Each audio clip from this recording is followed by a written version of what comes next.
Les catastrophes naturelles d'origine météorologique en Afrique sont en augmentation. C'est le constat fait dans le livre blanc d'African Risk Capacity.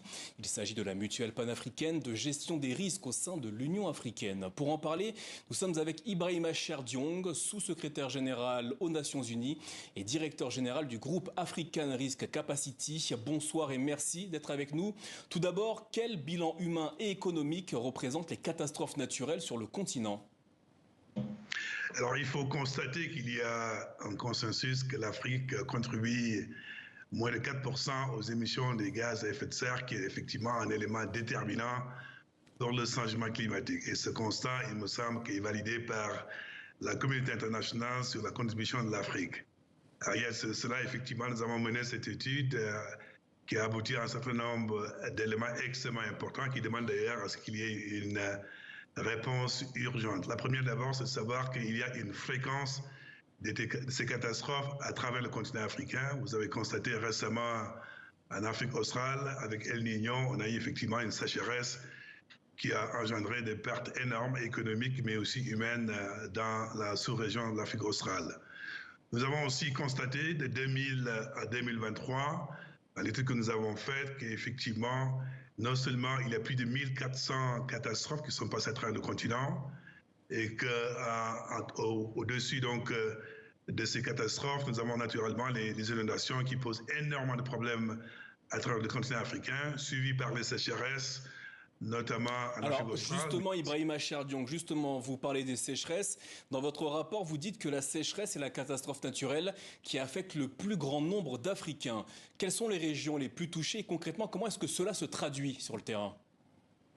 Alors, en commençant d'abord par l'Afrique australe, comme je viens de le dire, avec El Niño, nous avons constaté avec les sécheresses au moins plus de 10 millions de personnes affectées dans la sous-région, et qui affecte principalement la sécurité alimentaire parce que, comme vous le savez, principalement en Afrique, on dépend énormément de l'agriculture et s'il y a une sécheresse, ça a un impact sur la vie humaine, mais aussi sur la sécurité alimentaire. Mais il y a aussi un impact sur le plan économique pour des raisons que vous connaissez, c'est que donc si on vit de l'agriculture et que ces pertes-là peuvent engendrer effectivement des pertes énormes au niveau de l'économie pays africains. Mais ce n'est pas seulement les sécheresses. Nous avons aussi les cyclones tropicaux, que ce soit au Madagascar et aussi au Mozambique.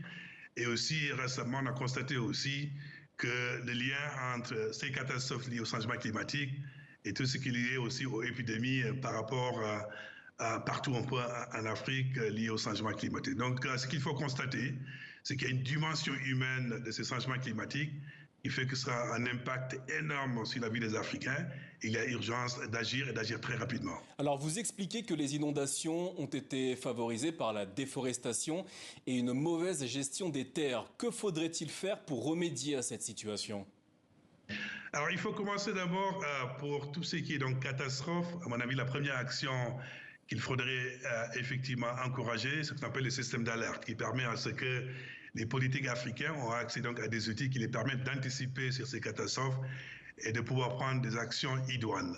Alors la deuxième réponse qu'il faut mettre en avant, c'est que, comme je l'ai dit tantôt, compte tenu de la dimension humaine de ces catastrophes, il faut quand même s'assurer que les personnes plus vulnérables, particulièrement les femmes, soient donc protégées en cas de catastrophe. À nous, en ce qui nous concerne, ce que nous favorisons avec les pays africains, c'est de s'assurer à ce qu'une fois que ces systèmes d'alerte donc sont favorisés et mis en place, permettent à ce qu'on puisse recourir soit à l'assurance ou d'autres instruments financiers pour que donc, quand il y a catastrophe, les premières réponses soient apportées rapidement pour qu'il n'y ait pas de perte de vie. Et c'est la raison pour laquelle c'est important en matière de catastrophe que la réponse soit rapide, efficace et à s'assurer à ce qu'on puisse protéger des vies.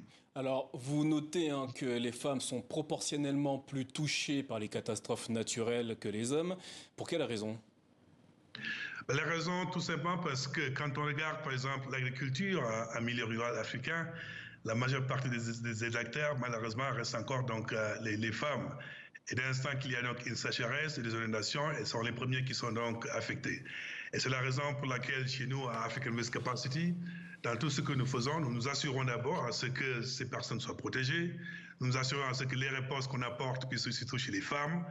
Et c'est la raison pour laquelle on est extrêmement content de constater, après autant d'années donc des pays africains qui insistent auprès de la communauté internationale il y a un fonds qui a été mis en place pour les pertes et dommages, et ce fonds-là permettrait de pouvoir apporter des réponses en cas de besoin partout en Afrique, mais aussi dans les pays sous-développés, y compris l'Afrique.